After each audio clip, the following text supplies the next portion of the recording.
tema que me han propuesto es realmente un desafío, ¿verdad? El mismo título lo menciona, es Desafío de la integración productiva en América Latina, entre América Latina y Asia-Pacífico, ¿no? O sea, y una pregunta, ¿cómo integrarse en cadenas globales de valor y escapar de la dependencia? Yo aposta, he cambiado el título por cómo integrarse en cadenas de valor. Porque las cadenas de valor pueden ser globales, regionales, nacionales, y en términos de integración en cadenas globales de valor, la región está como todavía más lejos. Voy a explicar por qué. En primera instancia, vamos a definir un poco, a establecer cómo está la integración regional en cuanto al patrón de inserción internacional de América Latina. Son 3 modelos de un patrón exportador que es un poco diverso. Vamos a referirnos al vínculo entre ambas regiones, enfatizando en que la relación entre América Latina y Asia-Pacífico es cada vez más creciente. Luego, una breve medición sobre las cadenas de valor y cómo está la región en esas cadenas de valor. Para esto hay múltiples metodologías y cada vez es más urgente el adaptar metodologías que vinculen el comercio y la producción más allá de los meros datos de comercio internacional. Y para esto se utilizan las matrices de insumo-producto. En la CEPAL hemos hecho un esfuerzo grande por tener matrices de insumo-producto regionales que incluyan los vínculos entre el comercio y la producción vía la apertura de la autorización intermedia utilizada en las industrias de cada país por los bienes intermedios que cada país requiere de sus vecinos dentro de la región y desde fuera. Y las preguntas, básicamente, si la región participa en cadenas globales de valor, si hay cadenas de valor intrarregionales, cuáles son los sectores, qué países la conforman, qué tan profunda es la integración productiva entre América Latina y Asia, y finalmente concluir con responder una pregunta sobre si hay espacios para una mayor integración regional y luego, por supuesto, interregional. Y ahí tenemos la región, es una región que tiene 3 subregiones con 3 patrones de inserción diferenciados. Tenemos a América del Sur intensiva en minería, en productos agrícolas, agropecuarios, México y Centroamérica con más manufactura y el Caribe con más servicios, ¿no? Podemos decir que México y Centroamérica está mirando más a Estados Unidos, está más cerca de Estados Unidos, más integrado en la fábrica norteamericana que el resto de la región. Y ahí tenemos, simplemente para provocar, esta primera lámina dice sobre las medidas no arancelares y las barreras administrativas que enfrentan en este caso, los proveedores extrarregionales en el mercado regional. Y vale decir, por ejemplo, para la región en su conjunto, el arancel aplicado intrarregional es 2.9%, pero el arancel equivalente al valoren, que incluye medidas no arancelares de otro tipo, cuotas, licencias o medidas sanitarias, es 25%, y las barreras administrativas debido a problemas de inspección o retrasos en la aduana, excesiva tramitología, es 20%, y a lo largo de cada subregión el número es bastante alto. Es decir, luego la protección no arancelaria es muy importante, mucho más que los aranceles. También de modo ilustrativo presento acá los resultados de una encuesta desarrollada a un conjunto de empresarios ecuatorianos con comercio en la comunidad andina. Aquí los empresarios nos dicen cuáles son los principales problemas, ¿verdad?, en sus exportaciones en general y a la comunidad andina, y fíjense que elevados precios de transporte, elevados costos de transporte entre la empresa y la aduana, dificultades logísticas, bueno, una serie de problemas que son barreras, ¿verdad?, y problemas al comercio. Pero luego eso se traduce en un arancel equivalente al valoren estimado por los propios empresarios, y aquí lo que quiero decir es que estas barreras son diferentes entre empresas y sectores. Por ejemplo, para empresas grandes declaran que el arancel equivalente al valor por medidas no arancelarias en agricultura, por ejemplo, es 13%, para las MIPYMES es 54%, en madera igual. Los aranceles son altos, ¿verdad? Esto solamente para identificar cómo a nivel de empresario las pymes son más afectadas con aranceles más altos debido a problemas, en este caso barreras administrativas. Dicho eso, vamos a ver la relación América Latina y Asia-Pacífico. Asia-Pacífico es ya el segundo socio comercial de la región, lo decía ayer Keiji, la tasa de crecimiento de largo plazo de las exportaciones hacia el Asia son de 16%, hacia Estados Unidos, la Unión Europea, menos del 10, 8, 7, y eso hace que Asia y China vayan ganando espacio en el comercio regional. El comercio de América Latina hacia Pacífico ha sido creciente y con un déficit, ahí tenemos el déficit, en torno a 100 millones de dólares. Luego, rápidamente, ¿qué entendemos por una cadena de valor? Una cadena de valor describe un amplio rango de actividades de la producción, en el que participan empresas, trabajadores, ¿verdad?, y muchos productos en diferentes fronteras. Un encadenamiento puede ser hacia atrás o hacia adelante. Hacia atrás, la capacidad que tiene un sector para arrastrar a otros sectores vinculados a la demanda de los bienes que produce, los bienes intermedios que requiere de otros sectores, pero también puede ser hacia adelante cuando la capacidad del sector de vender sus productos, ¿verdad?, e insertarse en otras cadenas es importante, y como decía antes, los encadenamientos pueden ser nacionales, regionales o globales cuando participa más de un país. El comercio internacional cada vez está más articulándose en torno a estas cadenas. Hay tres grandes fábricas: la fábrica América del Norte, la fábrica Asia, la fábrica Europa, y la región no ha estado exenta de la participación en estas cadenas de valor, pero su inserción está más bien lejana, ¿verdad?, a la que se observa en la Unión Europea o la fábrica Asia. Sobre todo si hablamos de América del Sur, México y Centroamérica están integrados en estas cadenas en la fábrica Norteamérica, y hay poca evidencia de análisis de cadenas de valor regionales en la región, y todo lo que se ha hecho utilizando más bien datos de comercio y no estos datos de vínculo entre comercio y producción que vamos a presentar acá.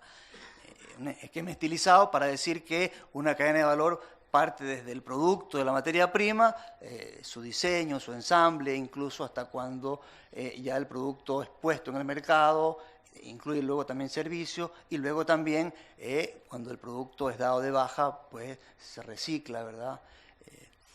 En la concepción de una cadena de valor regional, para exportar se requiere también importar, y ahí tenemos, por ejemplo, hemos pensado en el Perú. El Perú tendrá empresas de diferente tamaño, grandes, medianas, pequeñas. Para que el Perú exporte, por ejemplo, a la comunidad andina, ¿verdad?, va a requerir de ciertos insumos intermedios. Esas empresas van a requerir insumos intermedios que los van a comprar en sus empresas domésticas o en otras empresas que importen esos insumos, y a su vez esas empresas van a atender al mercado doméstico con su producción final o exportaciones o a la comunidad andina o al resto del mundo. Esa es una cadena en donde hay agentes económicos. Luego, los métodos para responder esta pregunta, como decía antes, son o el comercio, lo hemos hecho mediante el cálculo de índices de Group-Eloi, es decir, qué tan profundo es la integración intraindustrial entre dos países en la industria, o vinculando comercio y producción con matriz y producto. Esta metodología tiene la virtud de que permite entender las cadenas de valor nacionales, también las cadenas de valor subregionales o entre países vecinos, pues porque se desglosa la intensidad de bienes intermedios de una industria desde los vecinos, y luego, por supuesto, es una herramienta muy potente que permite hacer análisis a nivel de país, a nivel de sectores, a nivel de socios. Ahora presento la evidencia en América Latina, participación en cadenas globales de valor, lo anticipaba, México y Centroamérica y básicamente Costa Rica están integrados en Fábrica América del Norte, con cadenas automotrices, autopartes, electrónica, aeronáutica, y luego América del Sur está también integrada en redes de producción, pero más bien como proveedores de insumos intermedios de bajo valor agregado. Estamos hablando de materias primas básicas, de la soja, la carne, harina de pescado, entre otros productos. Por ejemplo, Silvia ayer nos decía que en el caso de Brasil, ¿verdad?, exportaba soja, mineral de hierro, al Japón, y esos son los productos que América del Sur exporta al Asia, ¿no? Y en cuanto a evidencias de cadenas de valor dentro de la propia región, tenemos que en América del Sur hay vínculos más fuertes, productivos, entre algunos grupos de países, acotados a unas pocas industrias. Por ejemplo, en el Mercosur, entre Argentina y Brasil hay una fuerte integración en el sector automotriz, en sectores de autopartes, electrónicas, ¿verdad? En Centroamérica, las cadenas de valor se articulan en torno a todos los países, en menor medida en torno a Nicaragua, en donde Costa Rica, Guatemala, Honduras y El Salvador tienen ahí un vínculo importante entre ellos, en sectores de tecnología pesada, como química, petroquímica, que es siderurgia, pero luego también industrias livianas como la agroindustria, los textiles y la industria del papel y del cartón. ¿Qué podemos decir también? Bueno, ahí está un mapa donde están los sectores, básicamente ilustrar lo que mencioné antes. Entonces, las cadenas de valor regionales son entre pocos países y pocos sectores, ¿no? Eso debe quedar claro.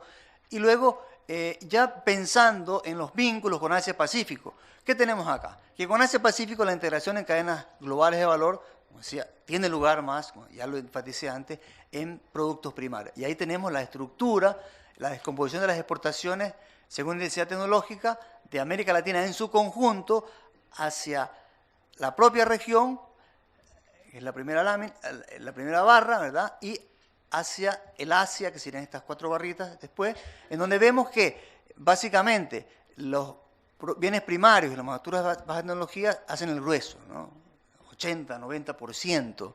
Y en términos de integración regional, la manufactura pesa 50, 51%. Esto se agudiza si nosotros le quitamos a México. Tenemos aquí el mismo gráfico y tenemos aquí que ya los valores aumentan, ¿verdad? Entonces la concentración es muy fuerte, 90% en productos primarios o manufacturas basadas en recursos naturales. Y este sería los principales destinos de la región, y fíjense, y tenemos dos momentos del tiempo, el año 2000 y el año 2007. Fíjense que en el año 2000 Estados Unidos representaba el 58% de las exportaciones de la región, ahora representa el 45%. Asia-Pacífico representaba solo el 5% en el año 2000, ahora representa el 18%, y China pasó de 1 al 11%, multiplicó por 11 el tamaño, ¿verdad?, del destino de las exportaciones. Y luego, excluido México, los números son similares, Asia-Pacífico sube en su participación y la región también sube en su participación. Para decir que entonces, para América Latina y específicamente para América del Sur, Asia es muy importante en los posibles vínculos productivos. Ahora estamos hablando del comercio bruto. Y para México, curiosamente, México tenemos, bueno, no curiosamente, sino es algo que sabemos, hay una mayor diversificación con presencia de más manufactura. Por ejemplo, las exportaciones de México hacia ASEAN, ¿verdad?, en un 90% tienen más manufactura. Y eso podría decir, wow, qué interesante. El 56% de las exportaciones a la ASEAN son manufacturas de tecnología media. Sin embargo, a esto hay que sopesarlo, ponderarlo con el peso relativo de cada subregión, y ahí tenemos que ASEAN es solamente el 1% de los destinos de México. O sea, es muy diversificado, pero todavía significa poco. Por lo tanto, ahí hay un potencial en la relación de México con Asia-Pacífico. Incluso China, Japón todavía pesan muy poco, y Estados Unidos pesa fuerte en las exportaciones de México. Es por eso que decimos que con mucha fuerza México está involucrado en la cadena, en la fábrica América del Norte. Y para Brasil, la situación es más o menos similar a la de la región, con más materias primas, ¿verdad? Y cuando tomamos el Brasil y vemos la Asia-Pacífico, pesa mucho, el 34%, y aquí ya vamos al contenido importado en las exportaciones. Lo que tenemos aquí en el lado derecho es, para América del Sur, el 11% de las exportaciones que hace la región al mundo tiene contenido importado, ¿verdad? Es decir, valor agregado que corresponde a importación incluida en las exportaciones. Y en términos del contenido, el origen, hay origen de América Latina, por supuesto, también de Estados Unidos y de Asia. Esto para el total de las importaciones con valor agregado. Pero fíjense cómo para algunos países ese contenido es alto, para el caso de Venezuela muy chico, para Brasil el 12%, y luego tenemos un ejercicio que incluye a México, y México es el contenido importado en las exportaciones mucho más alto en México y en Costa Rica que en el resto de los países de la región. Básicamente hay una mayor integración en las cadenas de valor de México y Costa Rica que el resto de los países de la región. Eso no quiere decir que no haya vínculos productivos dentro de la región o dentro o fuera de ella. Los insumos intermedios importados provenientes de América Latina y el Caribe en promedio, ¿verdad?, son el doble que los originarios en Asia Pacífico. Lo que tenemos aquí es América del Sur y el numerito que ustedes ven acá, descompuesto por el origen de los insumos que luego son reexportados, ¿verdad?, que están incluidos en las exportaciones de cada uno de esos países. Fíjense cómo para Uruguay, Paraguay, Perú, Bolivia, Argentina, incluso Chile, el contenido importado latinoamericano es mucho mayor que el contenido asiático, es decir, los vínculos productivos de la región son más fuertes con la propia región que con el resto de la subregión en cuanto a origen de ese valor agregado importado incorporado en las exportaciones. Y luego, ¿qué tipo de insumos requiere la integración productiva?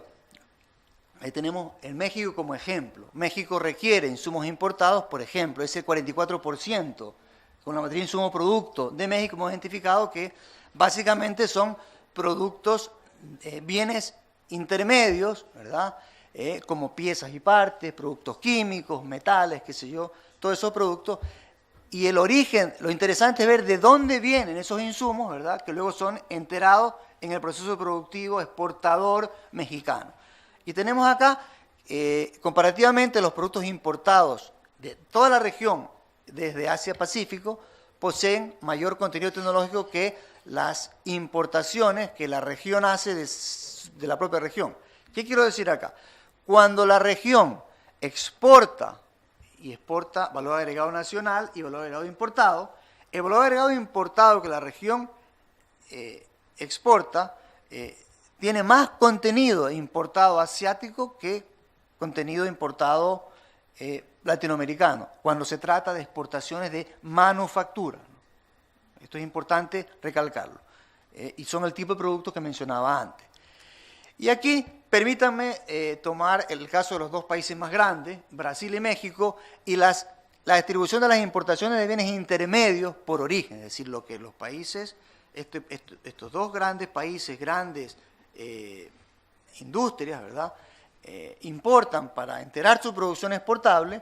¿De dónde vienen los insumos? Fíjense que en ambos casos Asia pesa el 39% para Brasil, el 36% para México, y lo que Brasil requiere de México, de insumos importados, apenas el 2% de todo lo que importa y entera en su producción exportable. Y en el caso de México, el recíproco es 1% y el resto de la región es entre 2 y 3%. Vale decir, la región tiene un déficit en aprovechar, ¿verdad?, los vínculos productivos dentro de la región, los vínculos intrarregionales. Bueno, me pregunto, ¿qué hacer para promover cadenas de valor e integración productiva? O sea, primero, la recomendación es que habría que apuntalar, en primera instancia, la integración regional, más que la integración con Asia. No quiero decir con esto que la región no tenga que mirar a Asia. No, primero tiene que preocuparse por aumentar la densidad de los flujos interregionales, es decir, sobre todo los interindustriales dentro de la región, resolver las dificultades administrativas que restringen el comercio, como mencionaba antes, los elevados costos de transporte entre la fábrica y la aduana, reducir la tramitología y los trámites burocráticos en la aduana, el poder resolver cuellos de botella en el transporte, la infraestructura, y ahí, además, promover sectores que incorporen innovación y escalamiento hacia productos con mayor valor agregado. Pero dentro de la región, para aprovechar en este caso, la experiencia, o sea, de los mercados regionales como un trampolín para luego alcanzar terceros mercados y sobre todo mercados asiáticos, vale decir que ya incluye esas exportaciones interregionales, insumos importados asiáticos.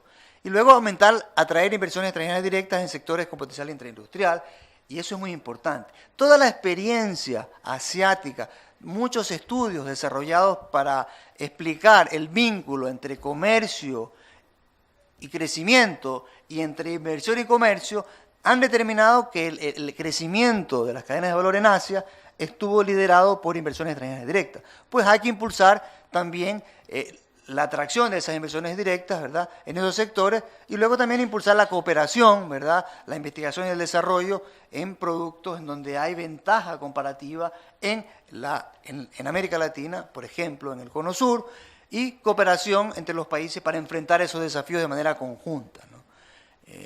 De nada vale que un país haga esfuerzos y compita con otro, por ejemplo, en tener laboratorios, ¿verdad?, o políticas de promoción de exportaciones. Entonces la idea es impulsar una agenda que sea intrarregional en estos sectores y luego que esa tarea esté completa, impulsar una agenda interregional en sectores complementarios con Asia-Pacífico. Incluso esto puede ser en paralelo. Y luego, ¿qué hacer para promover el de valor? Políticas industriales para conformar clúster, ¿verdad?, en sectores con ese mayor potencial. Impulsar la convergencia regulatoria, aquí se ha dicho el día de ayer, ¿verdad?, en normas técnicas, medidas sanitarias, fitosanitarias, ¿no?, para eliminar esos cuellos de botella, promover programas conjuntos para favorecer a las medianas y pequeñas empresas, todo lo que se haga para resolver esas barreras burocráticas o reducir ese 20% de equivalente ad valorem más allá de los aranceles, va a favorecer mucho más a las empresas medianas y pequeñas, porque esas empresas no poseen, como una empresa grande, un departamento de comercio exterior que puede hacer todo el negocio y el giro del comercio exterior. Entonces, cualquier esfuerzo para reducir ese costo redunda en mayor productividad y mayor competitividad para las empresas pymes.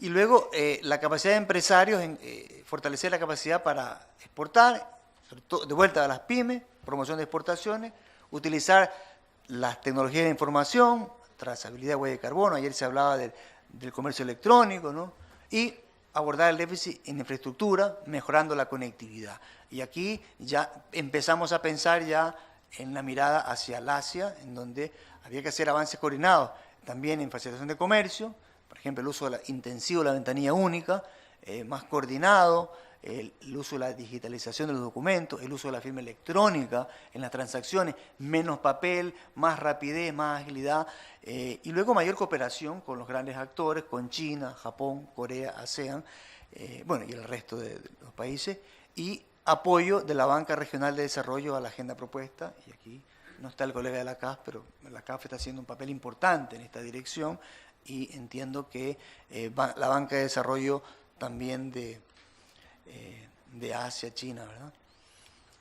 Bueno, eso sería, se requieren acciones en varios frentes para apoyar esa innovación productiva a nivel regional, para luego avanzar a nivel interregional, ¿no? Y ahí he agregado el tema de la acumulación regional de origen, por ejemplo, la Alianza, ¿verdad?, del Pacífico, o las iniciativas ya en curso. Por ejemplo, la Alianza del Pacífico tiene todas estas iniciativas y lo que resta es promover este tipo de políticas para superar realmente los obstáculos que en el momento están enfrentando las empresas y los sectores que tienen más vínculo en la región y que podrían después ser más competitivos en su relación con Asia-Pacífico.